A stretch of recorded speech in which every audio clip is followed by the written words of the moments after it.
Hello, for this assignment you are going to start a new file. You're going to use layer styles, and we've gone over layer styles before briefly when we went over the breakfast assignment. I'm going to use this custom. This is 11 by 8.5. This is the same as if I went to print, chose the letter size, and then change the orientation. That's all that is. So I'm going to click create, and what you're going to do is go to the shape menu, and if you click and hold you can choose different shapes. And so what you're going to do is choose a shape. The shape colors are up here, so I've got a fill color of blue and an outline color of none. That's this button here. I'm going to change that to include an outline color, and we'll just make it this red. And then this is my pixel setting for my outline, which is quite a large outline. If I click on this, you'll see that that's a very big outline. So I'm going to adjust that down to something more reasonable. And you're going to create 12 of these shapes. I don't care which shapes you use. Let's see here. You can do any of these. You can change different colors. Oops. That changed color because I still have that one selected. If I want to make for a new one, I can click a new layer. You may notice too that when I made this first shape, it did create its own layer. I didn't have to do that as a separate step. For this new shape, I'll just stick with these. I'll use red for the fill color and blue for the shape color. And then again, it reset this outline back to that massive size. So I'm going to adjust that. So you're going to get 12 shapes in here. I'm going to switch to my move tool. And what you're going to do with each shape is you're going to go through and double click on the right side of the layer. If you double click on the name, it will let you change the name. So I want to get out of that area and just double click to the right of that. Excuse me. That brings up my layer styles. And with layer styles, I'm going to choose one. I told you you're going to do 12 shapes. So I'm going to choose for the first one, bevel and emboss. And bevel and emboss, when you click on and any of these really, when you click on the name of the style, it will both select it and then load the settings. If I only click on the checkbox, it will apply the effect, but it won't load the settings here. So I'm going to just check that, turn that off. So you're going to do 12 of these. So you have bevel and emboss, you have stroke, I take that back, you're going to do 10 of these. I used to do this assignment a little bit differently. Inner shadow is 3, 4, 5, 6, 7, 8, 9, 10. You're going to do one of each. And you can adjust the settings as much as you want. So if I wanted to adjust the depth, you can see how that affects the style. The size there also works with depth. And I could soften it or not soften it. So you can see there I can get a much kind of more chiseled look on that effect by taking the soften setting down to 0 as opposed to up to 16, its maximum. And then you just click OK. And then you're going to, click on the text box. You'll type right underneath it. You can choose your own font. Bevel, and got the wrong. Nope, that is how that looks in that font. Bevel and emboss. I'm going to take this down to 12 should be good. You can go a little bit larger if you would like, and you just label that underneath the shape. Bevel and emboss, and then you move on to the next one. Ellipse 1.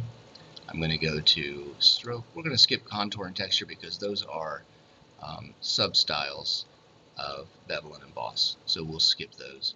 And with stroke, you can change the color. You can change the position. Let's say I want it to be centered. So now it takes almost entirely away my other stroke or outline that I had. That's what that means.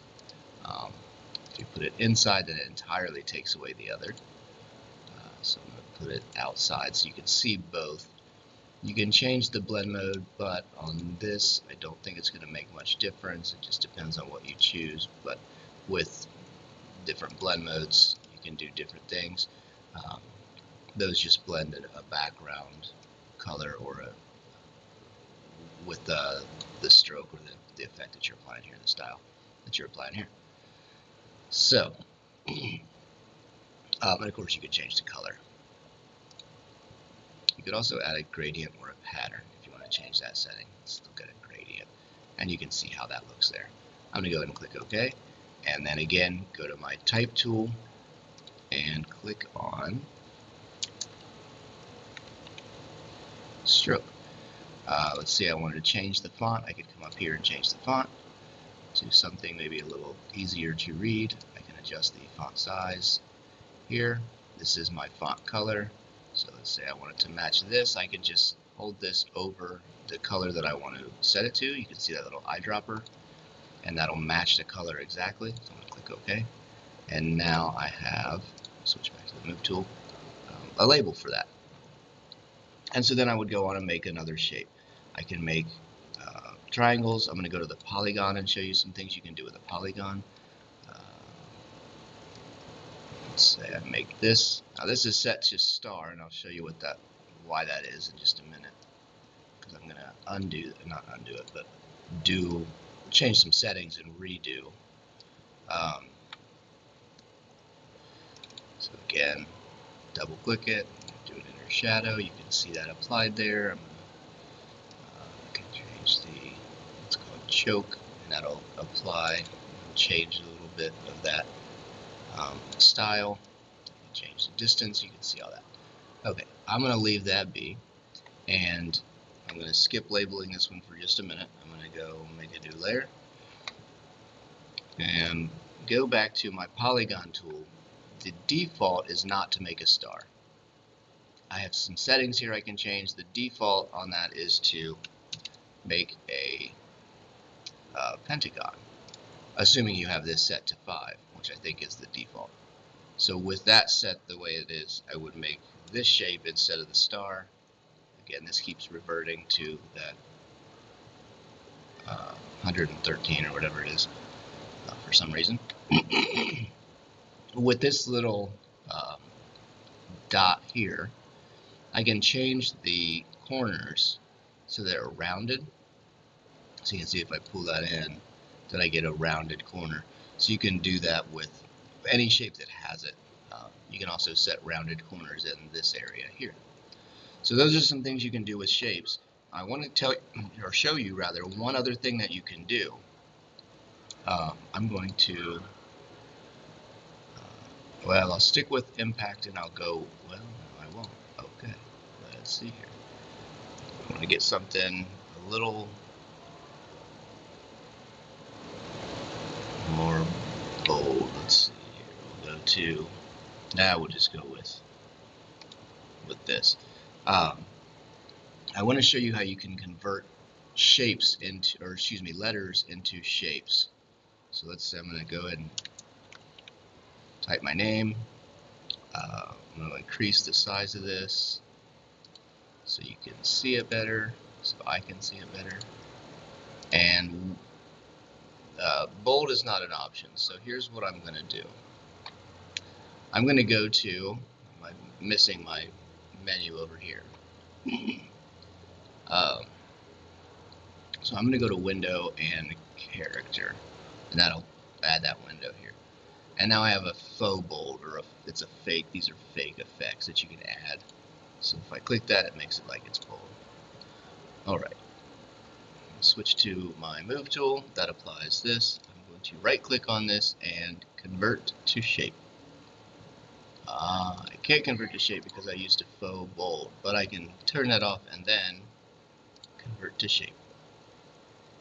And so now you see that this has the same shape icon that the other layers have.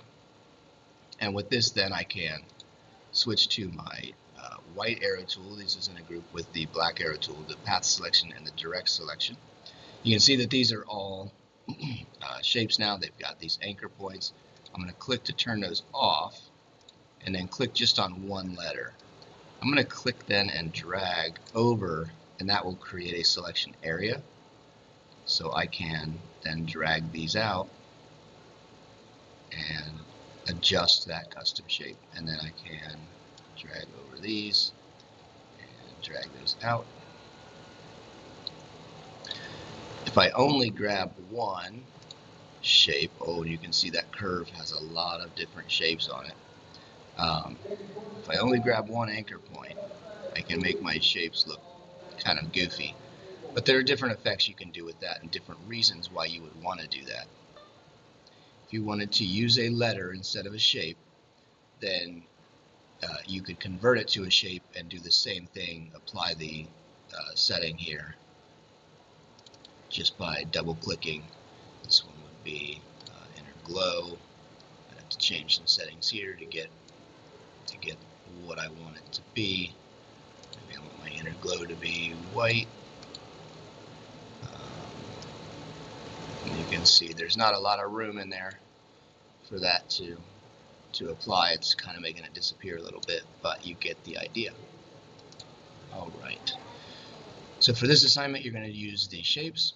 You're going to create 10 different shapes, and you're going to use each of these layer styles. I don't have one on this yet. You'll use each of these layer styles once, understanding that contour and texture are part of bevel and emboss, and so you don't need to use those separately from bevel and emboss, and that will give you the 10 different layer styles.